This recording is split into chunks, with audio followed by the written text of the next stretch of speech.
So if your blower motor never turns on, the last step, and it's due to a bad run capacitor, what's going to happen to the system? It's going to shut down because your high limit has opened the circuit due to the fact that it's got an over temperature, meaning it exceeded the normal working temperature, so it is an unsafe temperature, and it's going to open the circuit and it's going to shut down that whole the sequence of operation for the heat. And to remedy that, you'll need to figure out what was the root issue. Is it the motor or is it the capacitor?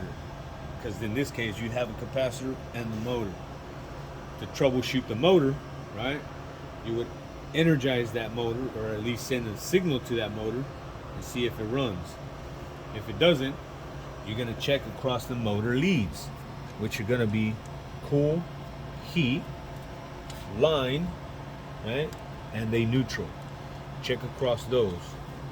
That one to a neutral. You got 120? Yes. Do you got 120 there? Yes. Do you have 120 coming in? Yes. If you have 120 volts available, that means that that motor is not running. Okay. Well, is it because our capacitor is bad? So what we're going to do is we're going to unplug this, take the connectors off, right?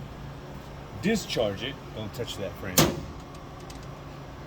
Discharge it, and then check your capacitance. One lead here, the other lead on this side, and it's going to tell you the rating, or should tell you the rating. Somebody cover it up. I hope it doesn't rip it. There you go. That is your rating, 10 UF. That's 10 microfarads. So the U is not an actual U, it's just a symbol for the word micro.